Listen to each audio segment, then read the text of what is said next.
Ternyata tempat sejarah Islam banyak, tapi kenapa tidak ada tur ke tempat sejarah tersebut yang dimaksud Khaybar, Ustadz? Kenapa ya Ustadz seperti itu, Ustadz, pertanyaan masuk? Barakallahu fikum. Naam, ahibati fillah. Jadi umat Islam ini bukan umat yang sibuk dengan perayaan. Bukan umat yang sibuk dengan monumen. Tapi umat Islam adalah umat yang beriman, yang beramal, dan mengambil pelajaran dari apa yang sudah terjadi. Kalau bicara tempat peperangan Islam banyak sekali.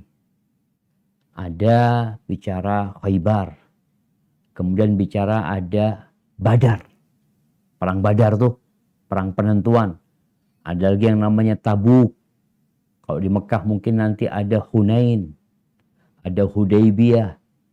Jadi banyak sekali, tapi memang setelah Nabi SAW meninggal pun, tempat-tempat itu bukan dijadikan tempat wisata, enggak.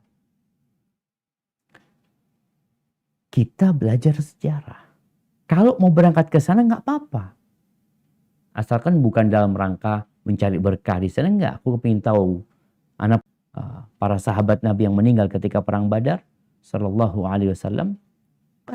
Jadi nggak ada apa-apa di sana.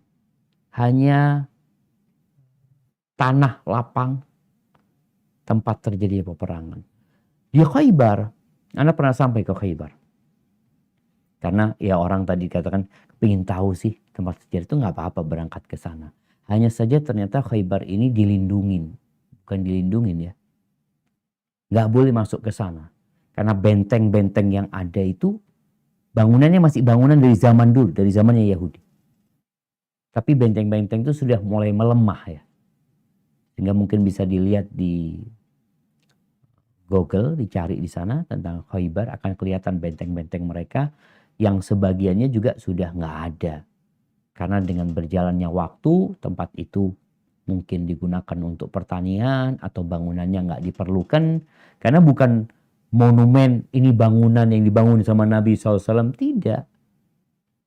Karena memang itu bangunan orang-orang Yahudi yang kemudian mereka dikuasakan oleh Allah untuk umat Islam. Kemudian juga kalau kita ngelihat rumah Nabi SAW yang dibangun sama Nabi SAW dulu, udah nggak ada. Masjid Nabawi yang dibangun sama Nabi SAW dulu, yang tiangnya dari pelepah kurma, udah nggak ada juga. Bukan pelepah kurma, dari pohon kurma ya.